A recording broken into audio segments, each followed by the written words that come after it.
Tata consumer की बात करते हैं। इसके बारे में 2 लोगों ने सवाल पूछे हैं। करुणा प्रमोद जी का सवाल है कि इसकी चाल ऊपर की दिशा बता रही है, तो क्या हम ये उम्मीद करें कि इस तरफ चाल और बनेगी? क्या इसमें और ज़्यादा ऐड किया जा सकता है? क्या और शेयर इसके लिए जा सकते हैं? और साथ में आप इसी पर देखें, अतुल मिनूषा जी का भी सवाल है। मतलब इस समय लोगों की दिलचस्पी इस शेयर में बनती हुई है या बढ़ती हुई है। इन्होंने, अतुल जी ने तो ले रखा है कितना, 9,704 शेयर इनके पास हैं 345 के भाव पे। तो इसे रखे रहें या फिर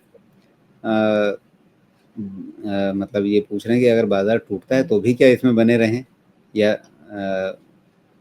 अगर ठीक लगता है तो ये लंबे अवधि के लिए रखे रह सकते हैं? मतलब वोलेटिलिटी झेलने की शक्ति है, जोखिम लेने की क्षमता है। अगर वैसा है तो फिर क्या इसमें ये बने रहें मार्केट के वोलेटाइल क्रैशेस के बीच में भी?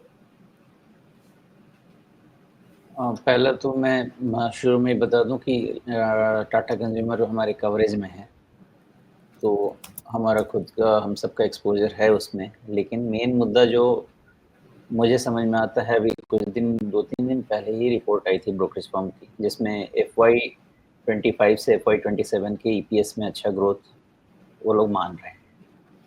तो मे बी वो पॉइंट भी मान सकते हैं। और मुझे ऐसा लगता है कि कंजम्पशन ओरिएंटेड थीम में मुझे ये कंपनी अच्छी लगती है। वैल्यूएशन अब किसी भी तरह से जस्टिफाई करना मेरे लिए मुश्किल है।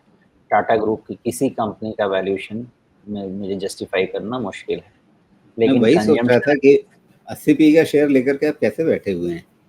मैं वही कह रहा हूँ। नहीं, यहाँ पे मैं सेल्स पे जा रहा हूँ राजीव। देखिए, इनके पास ना एक ही मिनट, इनका मार्केट कैप हो गया 1 लाख करोड़ का, ठीक है। और इनके पास कैश करीब 2000 करोड़ का तो ऐसे ही पड़ा हुआ है। और इनकी ऑपरेटिंग प्रॉफिट है 2500 करोड़ की मान लें, और उस पे इनका कैश ही बन रहा है 2000 करोड़ का। देखिए, इतना इनके पास कैश जनरेट कर रही है ना बिजनेस, कि बिजनेस रिस्क मुझे कम लगता है।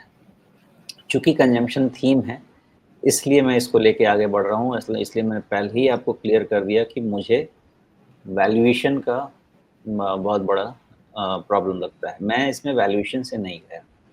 मैंने जब इसकी एनालिसिस की, तो यही फ़ायदा है ना कि मैं एक नहीं तो दूसरी थियरी लेके पहुंच जाता हूँ अपने लिए। तो मुझे ऐसा लगा, और इसमें पहले भी डिस्कशन हो चुका है हमारा, कि मुझे 900 के पास लगा कि करेक्शन जो है इसका कंप्लीट हो गया है टाटा कंज्यूमर का।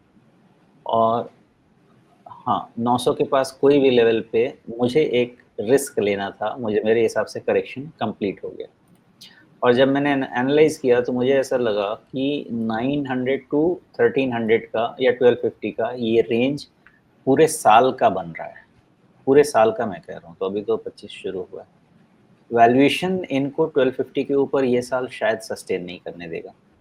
और जो इनका करेक्शन का नेचर था, और जो कंजम्पशन थीम है, और जो इनके एक्सपेंशन प्लान्स हैं, बहुत ही एग्रेसिव हो सकता है।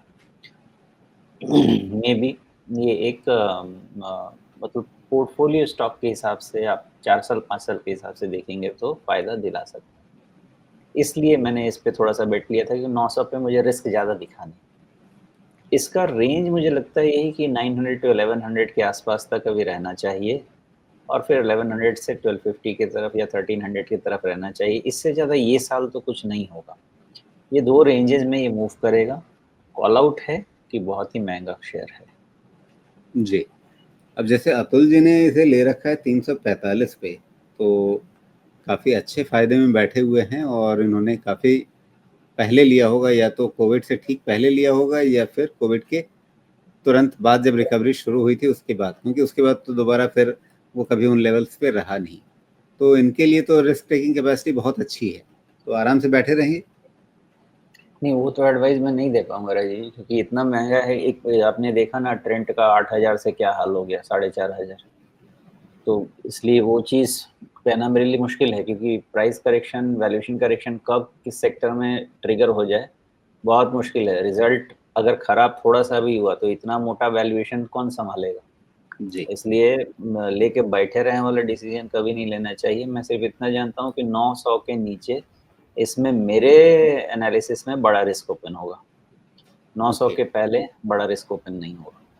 और दूसरे जो करुणा जी का सवाल है, उनको ये दिख रहा है कि हाँ, ये काफ़ी तेज़ी से चला है, चाल बन रही है।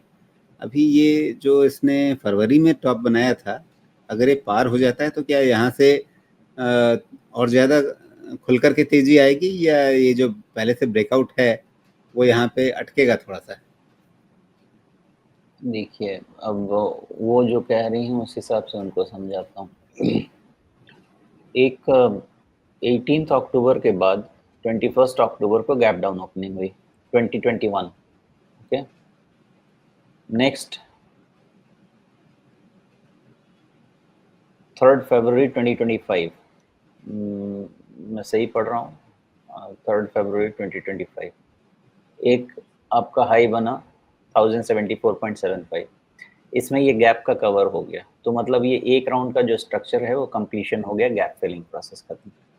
अगर दूसरी बारी ये वापस आ रहा है और अगर 1075 या 1080 के ऊपर क्लोज देने की कोशिश करेगा, इसका मतलब ये है कि ये फिर कुछ नया करना चाहता है, ओके।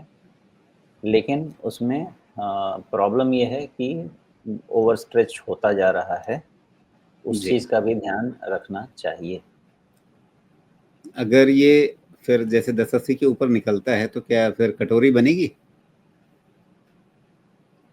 अम, मैंने जिस तरह का रेंज सोचा हुआ है वो तो मैंने जी। समझा ही दिया। अब वो अपने आप में एक आंसर है, बाकी अपना-अपना रिस्क